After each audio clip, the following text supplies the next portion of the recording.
Students, आज हम कक्षा 10वीं विषय इतिहास अध्याय 3 दो विश्व युद्धों के बीच जर्मनी में नाजीवाद और दूसरा विश्व युद्ध पढ़ेंगे। ठीक है, आज हम इस अध्याय को आगे से पढ़ेंगे। आज हम पढ़ेंगे विश्व युद्ध के बाद की स्थिति के बारे में। ठीक है, उसके बाद पढ़ेंगे हम संयुक्त राष्ट्र संघ की स्थापना किया गया, उसके संबंध में हम पढ़ेंगे। ठीक है, तो सबसे पहले हम पढ़ते हैं द्वितीय विश्व युद्ध के बाद की स्थिति के बारे में। ठीक है, तो इसके विषय में हमने आधा हमने कल पढ़ लिया था, हम आगे से इसको पढ़ेंगे। तो एक बार फिर से यूरोप का नया नक्शा बनाया गया है ना। विश्व युद्ध के बाद यूरोप का वह हिस्सा जिसे सोवियत रूस ने आजाद किया वह अब रूस का प्रभाव क्षेत्र बना और जापान सहित बाकी हिस्सों पर अमेरिका का प्रभाव क्षेत्र बन गया। तो जर्मनी का विभाजन हुआ। ठीक है, जर्मनी का बांटा गया, विभाजन हुआ और उसका जो पूर्वी भाग है जर्मनी का वो रूस के और पश्चिमी भाग अमेरिका के प्रभाव क्षेत्र में चला गया है ना, मतलब उसके क्षेत्र में वो चला गया। तो पोलैंड, चेकोस्लोवाकिया, हंगरी, यूगोस्लाविया ये जो है ये देश है वो रूसी प्रभाव क्षेत्र में रहकर स्वतंत्र राष्ट्र राज्य के रूप में स्थापित हो गए। तो इसी तरह पश्चिमी Germany, France, Holland, Italy, Greece आदि देश अमेरिका प्रभाव क्षेत्र में रहकर स्वतंत्र राष्ट्र राज्य बन गए। तो जापान में वहां के राजा का शासन जारी रहा, लेकिन अमेरिकी तत्वाधान में चुनाव के द्वारा नई सरकार बनी है ना जापान में, और उसने एक नए लोकतांत्रिक संविधान का निर्माण किया। अमेरिका और रूस दोनों ने अपने प्रभाव क्षेत्र के देशों के आर्थिक पुनः उद्धार की योजना बनाई ताकि युद्ध से जिन देशों का विध्वंस हुआ है ना, जिन देशों का नुकसान हुआ है वे फिर से दोबारा विकास के पथ पर आ सके। तो इस बीच ये प्रस्ताव आया कि यहूदी थे और उनके पौराणिक शहर है ना, यहूदियों का पौराणिक शहर था यरूशलेम, तो उसके आसपास एक अलग देश बने। यह वास्तव में अरब लोगों के क्षेत्र में था और अरब लोग और वहाँ रहने वाले जो फिलिस्तीन लोग थे ना, उन्होंने इसका विरोध किया। फिर भी अमेरिकी सरकार की मदद से 1948 में यहूदियों का देश इजराइल बना। ठीक है, यहूदियों का देश इजराइल जो बना वो 1948 में बना था। ठीक है, इसके बाद हम आगे देखते हैं संयुक्त राष्ट्र संघ के बारे में।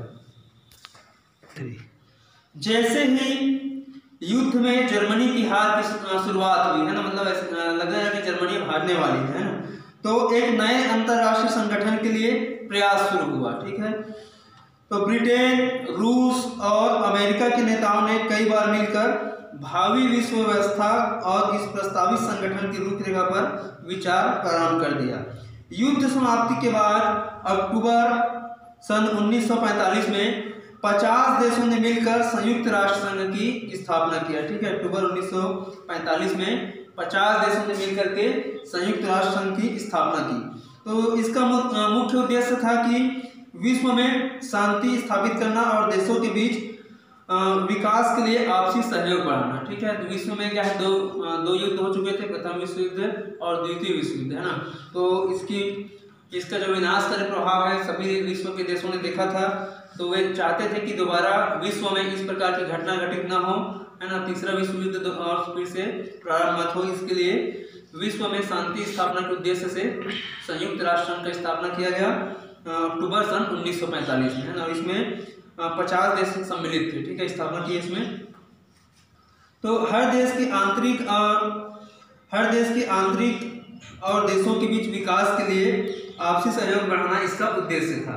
तो हर देश की आंतरिक प्रभुसत्ता का सम्मान, अंतर्राष्ट्रीय रिश्तों में न्याय और देशों के अंदर मानव अधिकारों व सामाजिक विकास को बढ़ावा देना इसके प्रमुख सिद्धांत रहे हैं।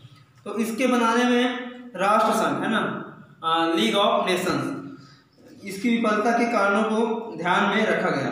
तो राष्ट्र संघ सदस्य देशों की सहमति के आधार पर ही काम करता था और उसके पास अपने निर्णयों को लागू करवाने सदस्य देशों की सहमति के आधार पर ही काम करता था और उसके आसपास अपने निर्णय को जो है लागू करवाने की ताकत नहीं थी। तो संयुक्त राष्ट्र संघ में ये ध्यान रखा गया कि किसी महत्वपूर्ण निर्णय पर अगर प्रमुख देशों की सहमति हो तो उन देशों के सैनिक बल के आधार पर लागू करवा सके। तो उस समय 5 प्रमुख जो 5 प्रमुख देश थे है ना, तो उसको संयुक्त राष्ट्र संघ में विशेष स्थान दिया गया था। कौन कौन से 5 देश थे इसमें? संयुक्त राज्य अमेरिका, ब्रिटेन, फ्रांस, सोवियत रूस और चीन, है ना। ये मतलब 5 प्रमुख सदस्य देश थे।